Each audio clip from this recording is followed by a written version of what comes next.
Well, good afternoon. This is the Reluctant Retiree wishing you a very pleasant afternoon. I hope you're all well and you, like me, can sit down for 5 minutes and enjoy the sunshine in a beautiful forested location somewhere in southern Ontario, coming into the beginning of summer. Yes, solstice is just around the corner.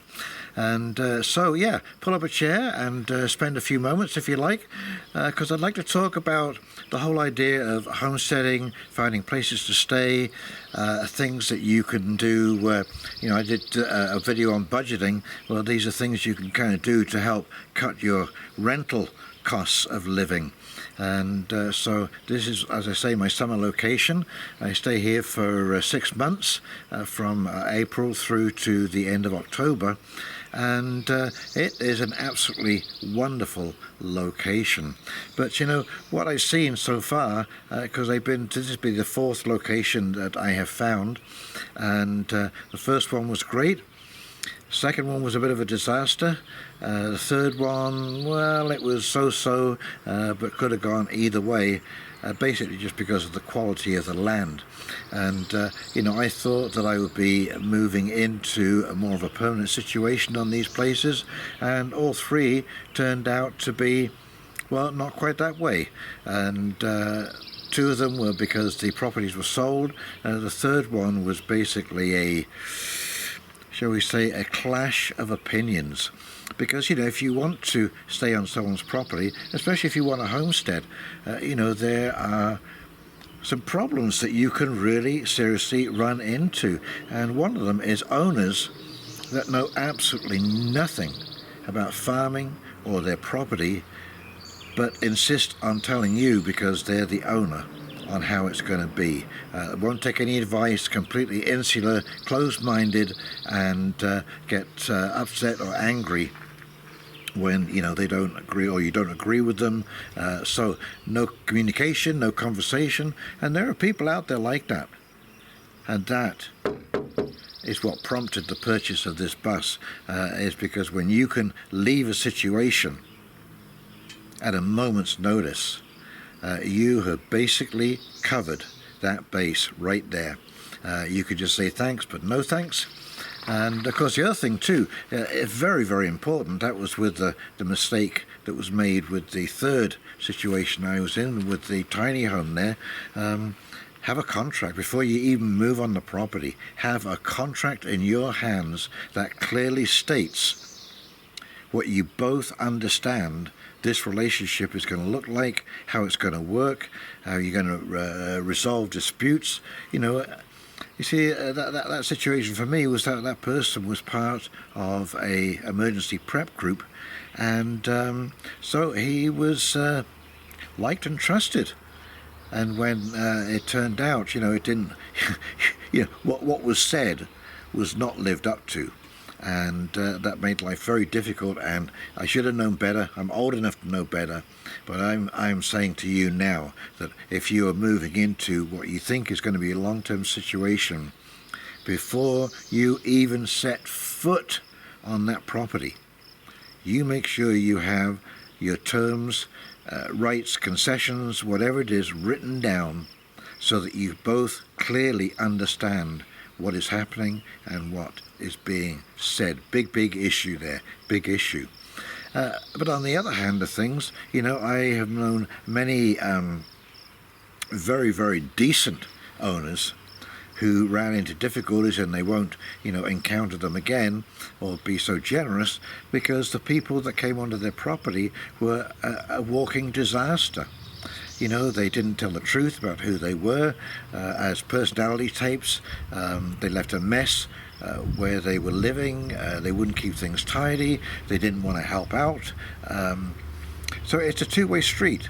And if you want to find situations, you need to be prepared to put in a little bit of goodwill, a little bit of trust. Like I say, best you can get things down in writing, that it's clearly understood what's going to happen, what's going to take place, and this will avoid a lot of difficult situations, let me assure you. And but anyways, let's just take a moment. I'm going to do a walk and talk as we go around, and yeah, you can see exactly what my summer lodgings look like. Here we go.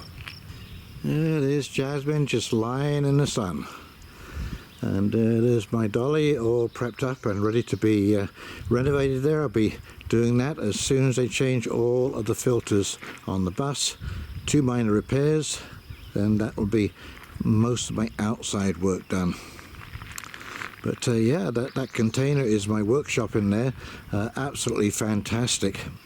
But yeah, this makes life very, very interesting, being able to do some projects and build things. My tool chest down there, any work on the bus, and that's why I was kind of waiting till I actually got home until I did some of the repair work that I wanted to do on the bus.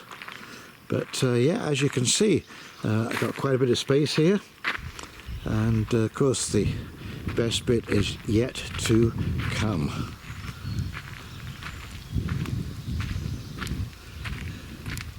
Got to be quiet round here. We have a nesting robin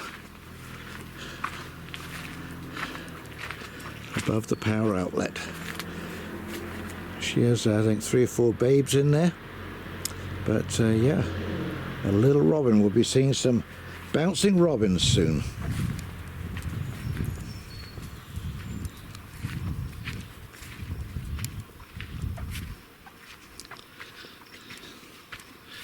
So this is my little playground here.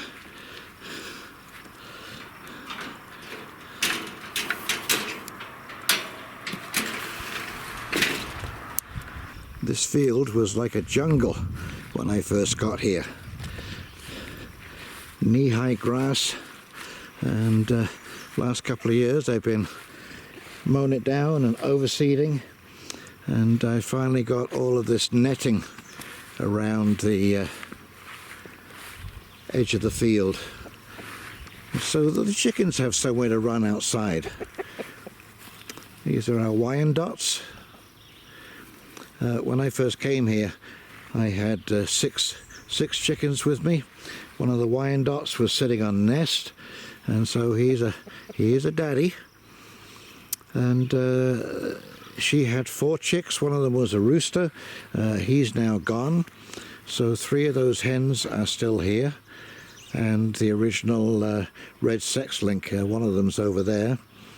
And luckily the owners just loved them, and their children loved them. And so they come down here and play with these chickens, look at the chicks. It's like their own private petting zoo. So very pleased about that. And anyway, they end up buying they were given 3 Andalusian chickens, which are quite amazing.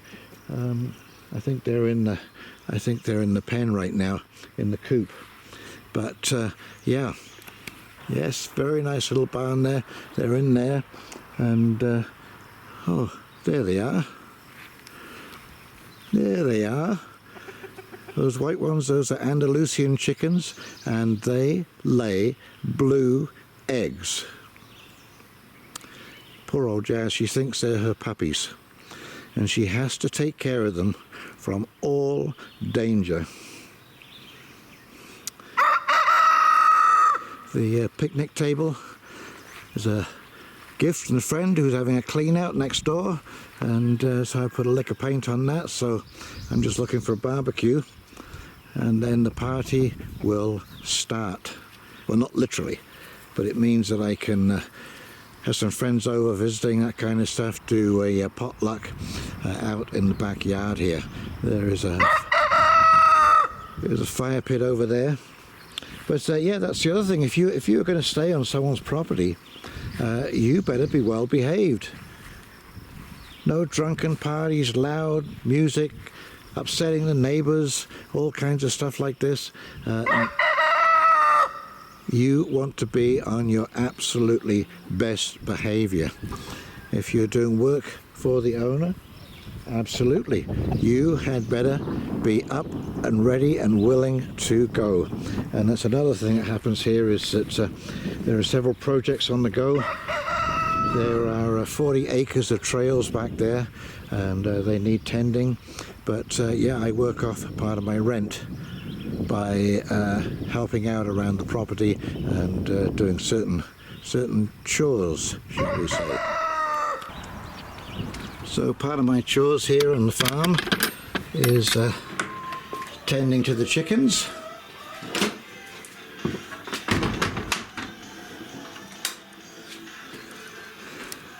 My days are Monday, Tuesday, Wednesday, and we just got, where are they?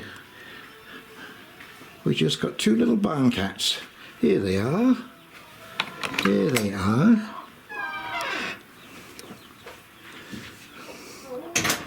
We're just starting to get them tame. Yeah. Where they won't run away if you pet them. Still a little, what is going on? Why are you tickling my neck? But at least he isn't making a bolt for the rafters like his brother.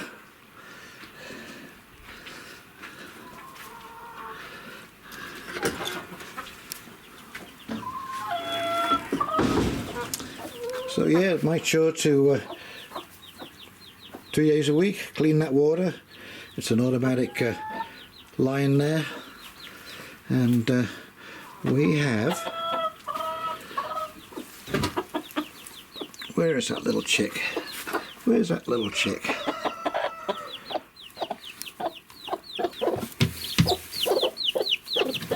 There she is, there's that little chick. Yeah, Mom's protective.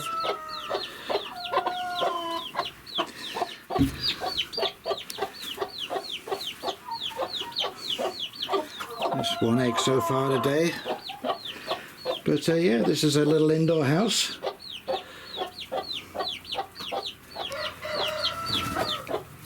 A bunch of happy chickens. The other great thing I get to do is play in the garden. Yeah, this is probably one of my greatest skills, is growing food. So as you can see, the potatoes are coming up. This is an early garden. Peas are just starting. You can barely see them here, but there are broccoli starting in here. We had a pretty late start. There's one right there, but there's some smaller ones. These are last year's carrots. I may collect the seeds off these. Carrots are biennial, so they only seed every second year, so you've got to leave them in the ground. And these were just unfortunately not dug up. I left too early in the fall. But yeah, I love coming down here. I take care of this to dill and cilantro in there, so that we can all eat from the garden. These are honeydew watermelons. I figured that it's going to be a hot dry year this year. We have a good source of water, so we have the weeping hoses. Just hooked those up the other day. Next rainy day I'll be separating these romaine lettuce out. So there are two types of peas there. Tomatoes on each corner. We've got some sage started.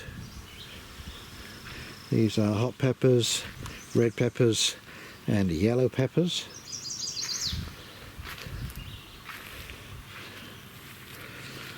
Another tomato. There is 4 altogether, one on each corner. And yes, I've got to weed out these poor lettuce here. This is a carrot patch, and they're just starting to come through now. And but you can barely even see them, just like little hairs. But these are lettuce, because I had a small handful, or a few left in my hand, and I threw them and the wind caught them, and there they go, they landed. But you can see what a beautiful location. What a beautiful location this is. Unfortunately, there's no fish in the pond, I don't think. It's mostly snapping turtles and red sliders. These are all beans. Now that's a black tomato. These are two kinds of beans, one on either side. This is a great growing rack, by the way. This is you could probably pick up one of these on Facebook or Kijiji. Next to nothing, just the frame, and you can put your wire on there, and it is an excellent frame for growing things up. Here are onions,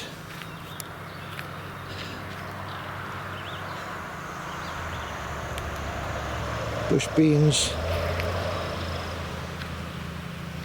and this bottom end is all beets, and these are garlics that I salvaged from the garden when I dug it over in the spring and put the potatoes in. We had a big attack of leek moth last year, and so I changed the location, hoping that we can stay on top of it this year. And there, under the watchful eye. And so I'll be tending this garden until we get to the end of October, and then I'm driving down to Texas to the state park where I'm volunteering for 5 months. And that is another way, of course, that you can save yourself an awful lot of money if you don't mind putting out, if you don't mind doing a little bit. 26 hours a week, that is going to cost me to get free accommodation for 5 months. And what's great about it is no money changes hands. It is completely a barter situation, and but that means that I am eligible then to go to any state park in Texas and volunteer, and 150 parks. So that is how you make your life more manageable. You look for these little ways, but you have to be prepared to put some effort into it. There we go, missed potatoes from last year. I've always found that, yes, the more effort you put into something, the more you are going to get out of it. That's the whole key. Those traps there are for Japanese beetles. I've just got to get the scent for them. They worked actually very well last year. So here's a little experiment I've got going on. An upside down tomato, and we're going to see how that works out. I'm going to get some hooks for the frame over there and hang that, and we'll see whether this is the better way to grow tomatoes. Tomatoes, of course, are very prone to blight, fusarium, that kind of stuff, and so I always cut off the lower leaves to avoid contact with the ground, but hanging them from a basket like that basically eliminates that whole problem right there. Well, I hope you enjoyed that little walk and talk there, and see it where I live in the summertime. I'll do a similar thing when I get down to Texas in the fall, and you can see what life is like down there. But you know, if you want to embark on a lifestyle like this, and this is a lifestyle that I have particularly chosen, although it would be, I will agree, very difficult to go back to my original lifestyle of owning a home. Well, the bank owned the home and I owned, you know, about 2/3 of it, but it'd be very difficult to go back and do that financially. So yes, I'm making the most and enjoying the whole concept of being able to travel, to move around, to go where I please, to have a location like this where I can stay in the summertime, a place where I can change in the wintertime down in Texas. I mean, I think that is just a wonderful way to be able to organize your life. So yes, if you want to do this kind of stuff and be welcome at the places that you stay at, you need to be cooperative, amenable, and more than willing to turn to and do a day's work if required. But at least keep yourself neat and tidy, no heavy partying. Make people want to have you. That's the whole idea of this. Like I say, I've heard horror stories on both sides, which I described, and so you want to try and avoid that as much as possible. But yes, I think with the financial conditions coming up, this might be the ideal way to cut your financial footprint. And of course the other thing, keep your rig in fairly decent condition. Make it presentable. Doesn't have to be brand new, but just keep it nice, neat, clean and tidy, well conditioned, so it's ready to run at any time that you need to. And the problems that people run into is when you form like a trailer city or a motorhome city or a tent city, and all of a sudden there are garbage issues, and you're in the inner city, you're in places where there is limited parking. But like I say, for the cost of 26 hours a week, I have created a place where they don't really question. They don't mind that I've got a slightly older motorhome. And like I say, as long as it isn't, falling apart and dangerous to the public and so on and so forth, you can do that kind of thing and not be harassed at all by any of the police or what have you. So yes, just be aware that there are ways around this, completely legal, with good-heartedness, first, foremost and central in your mind, and have yourself a wonderful, wonderful life, and enjoy the open road. Enjoy 5 minutes to relax and just take a breath in this hectic world that we live in. And if you want to find out more about this hectic world, you can go over to my other channel, which is the Hound Dog. I'm trying to separate the two. This is more the soft side of my life, and asking questions about just how to live, how to survive as a senior, how to deal with loneliness, all that kind of stuff. And the other one is more political in nature, asking some of the more serious questions. So if you want to do that, it's a Hound Dog with a 1D, the Hound Dog, HOUNDOG. And other than that, this is the Reluctant Retiree wishing you a very, very pleasant day. Thank you so much for joining me, and we'll talk very, very shortly. You take care now. See ya. Bye.